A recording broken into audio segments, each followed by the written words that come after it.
নমস্কার, নতুন অভিযানে একটা নতুন ভিডিওর সাথে স্বাগত রইল। আর দুদিন পরে দোল, বাইরে বেরোলেই আনাচে কানাচে কিন্তু রঙের দেখা মিলছে। সেটা দোকানের পসরা হোক বা শাল শিমুল পলাশ, চারিদিকে মিলে কিন্তু একটা রঙের ছড়াছড়ি। আগে দোল দুর্গোৎসব পালিত না হলে কিন্তু ধনী বাঙালির অভিজাত্য থাকতো না। এখানে দুর্গোৎসবের সাথে কিন্তু একসাথেই উচ্চারিত হচ্ছে দোল কথাটা। তার মানে দোল উৎসবের গুরুত্ব দুর্গোৎসবের থেকে কম নয়, কোনো অংশে কম ছিল না। কিন্তু এই দোল বাঙালি কবে থেকে উদযাপন করছে? আমি বারবার দোলের কথা উল্লেখ করলেও একবারও কিন্তু হোলির কথা উল্লেখ করিনি। কারণ দোল এবং হোলি এই দুটো আমাদের কাছে আলাদা আলাদা দুটি উৎসব। আমরা ফাল্গুন মাসের পূর্ণিমায় দোল পালন করি, আর তার ঠিক পরের দিনই সারা ভারতবর্ষ জুড়ে পালিত হয় হোলি। তবে এটা অস্বীকার করার কোনো জায়গা নেই যে হোলি এবং বহু পুরনো প্রথা বা উৎসব দোল কিন্তু বাঙালির অনেক পরে পালন করেছে। তো হোলি সম্পর্কে যদি দেখি, মোটামুটি যীশুখ্রিস্টের জন্মের 300 বছর আগে যদি ফিরে যাই, একটা ভাস্কর্যেও কিন্তু হোলির উদযাপনের ছবি দেখা যায়। আরও পিছনে যদি ফিরে যাওয়া যায়, পুরনো যে সংস্কৃতি সাহিত্য, সেখানে হোলির কথা উল্লেখ বারবার রয়েছে। আর পুরাণেও হোলি নিয়ে বিভিন্ন তথ্য ও বিভিন্ন কাহিনীও পাই।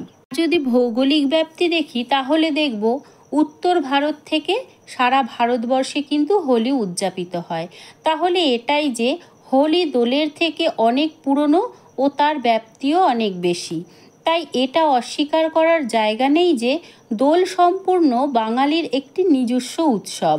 আর বাঙালি যে দোল উদযাপন করে, তার পেছনেও কিন্তু রয়েছে হোলির অবদান। তার মানে কি এটা বলা যায় যে হোলি পরবর্তীকালে দোল রূপ নিয়েছে? না, তা বলা বোধহয় ঠিক হবে না।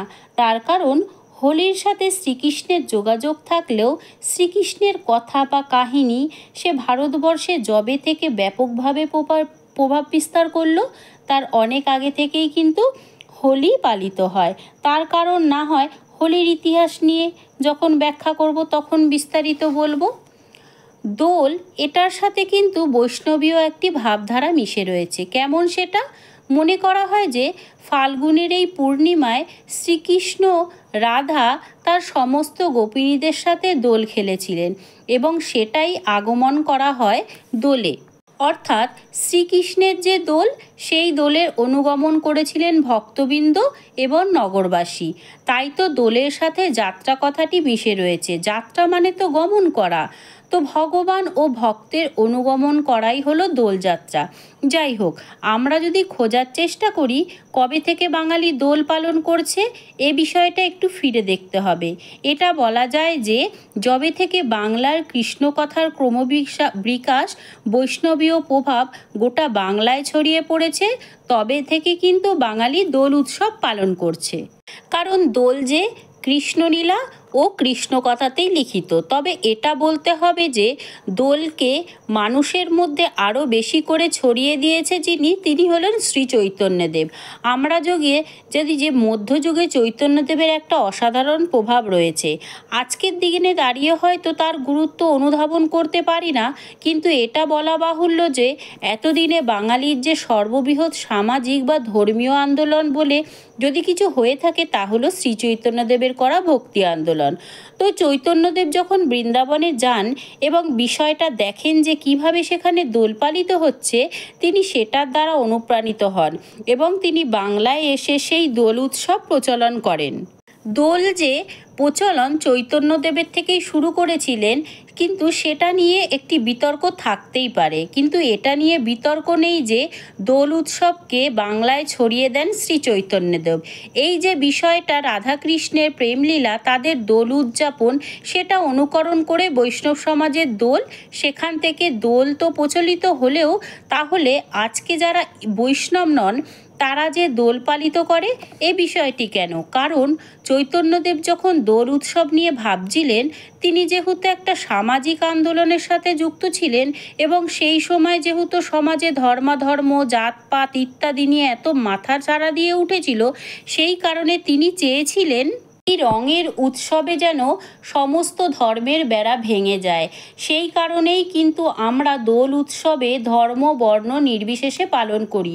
পরবর্তীকালে রবীন্দ্রনাথ যখন এই বসন্ত উৎসব প্রচলন করেছেন, তখন কিন্তু তিনি ওই জাতপাতের কনসেপ্টটা গ্রহণ করেছেন। তাই তো বলা যায় যে শুধুমাত্র চৈতন্যদেব প্রচলন করলেন আর তারপরেই যে দোল পালিত হতে শুরু করলো, তা কিন্তু ঠিক নয়।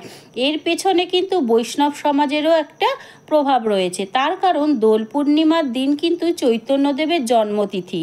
তাই বাঙালির কাছে তথা বৈষ্ণবের কাছে যিনি চৈতন্য তিনিই কৃষ্ণ। চৈতন্যদেবের যে জন্মতিথি গৌর পূর্ণিমা, এটাই দোল পূর্ণিমার সাথে সম্পৃক্ত হয়ে গেল আর দোল উৎসবের মাহাত্ম্যকে আরও বাড়িয়ে দিল। তবে এর পিছনে একটা অর্থনৈতিক কারণও রয়েছে। সেটা কি? সেটা হলো যে সময়টা যখন দোল পালন হচ্ছে, ফাল্গুন চৈত্র মাস, এই সময়তে রবি শস্য ওঠে এবং বাঙালি অন্নপূর্ণা পূজা করে। কেন করে?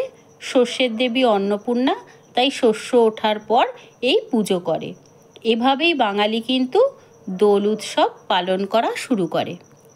এবার দেখা যাক পুরনো গ্রাম বাংলায় দোল কিভাবে উদযাপন করা হতো।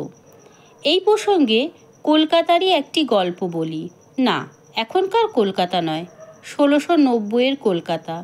তখন কিন্তু কলকাতা একটি গণ্ডক গ্রাম। তারও 100 বছর পরে কিন্তু কলকাতা একটি শহর হিসাবে ধীরে ধীরে আত্মপ্রকাশ করে।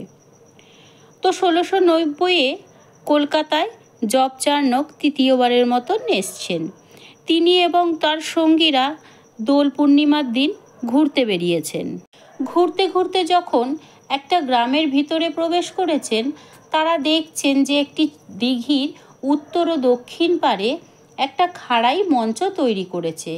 একদিকে শ্রী রাধিকা ও অন্যদিকে শ্রীকৃষ্ণকে রাখা হয়েছে। আর দুটো মঞ্চের মাঝখানে অনেক লোকের সমাগম।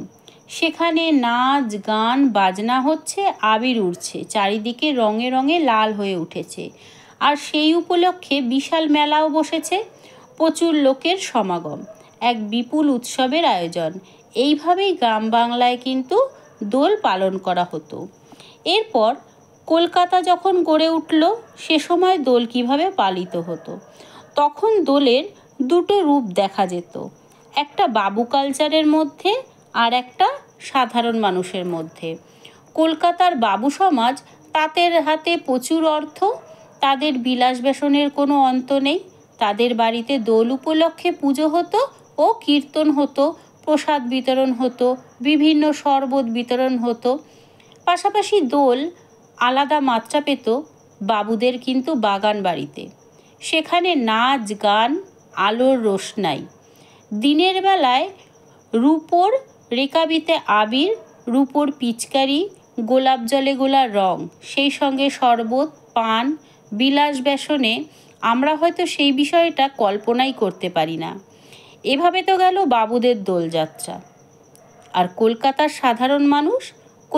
সাধারণ মানুষ কিন্তু সেদিন খোল করতাল নিয়ে বেরিয়ে পড়তেন রাস্তায় রাস্তায়। সারাদিন তারা রাস্তায় থাকতেন আবির ও পিচকারি সহকারে।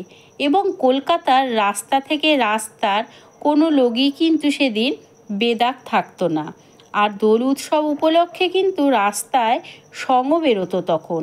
তারা সারা কলকাতা গান গেয়ে মানুষজনকে রং দিত। এভাবেই পালন করা হতো রং খেলা। বর্তমানে কিন্তু দোল উৎসবটি পালন করা হয়, বিভিন্ন বাড়িতে পুজো অর্চনা করা হয় ঠিকই, কিন্তু এখন কিন্তু দোল পালিত হয় একটু রং, একটু আবির, সাথে হিন্দি গান। যাকগে, আপনি যে রাজ্য থেকে, যে শহর থেকে, যেখান থেকেই এই ব্লগটি দেখছেন, আপনি জানাতে কিন্তু ভুলবেন না আপনারা যে আপনারা কিভাবে দোল উৎসব পালন করেন।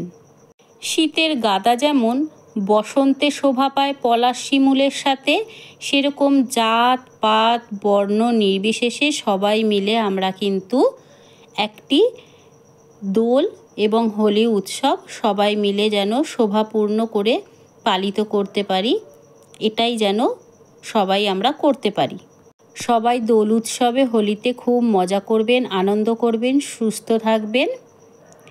নমস্কার, ভালো থাকবেন, বি সেফ। এটি আমার বাড়ির গোপালের পুজোর ভিডিও। আমরা কিন্তু প্রত্যেক দোলেই আগে গোপালকে রং দিই, গোপালকে স্নান করানো হয়, তাকে পরিষ্কার করানো হয়, তাকে রং টং মাখিয়ে সুন্দরভাবে তার সাথে আগে মজা করা হয়। তারপরে বিভিন্ন ঠাকুরকে আমরা রং দিই, তারপরে কিন্তু আমরা রং খেলতে বেরোই। এইভাবে কিন্তু আমরা দোল উৎসবটা পালন করি। আর হোলিতেও কিন্তু রং খেলতে পিছু পা হই না, সেদিনও কিন্তু আমরা রং খেলি। এটি আমার বাড়ির গোপালের পুজোর একটি ভিডিও। আমরা কিন্তু প্রত্যেক দোলে আগে গোপালকে রং মাখাই, তাকে স্নান করানো হয়, তাকে পিচকিরি দিয়ে রং মাখানো হয়, তারপরে কিন্তু আমরা রং খেলতে বেরোই। এইভাবে আমাদের বাড়িতে দোল উৎসব পালন করা হয়। আর আমরা কিন্তু হোলির দিনও রং খেলি। সুস্থ থাকবেন।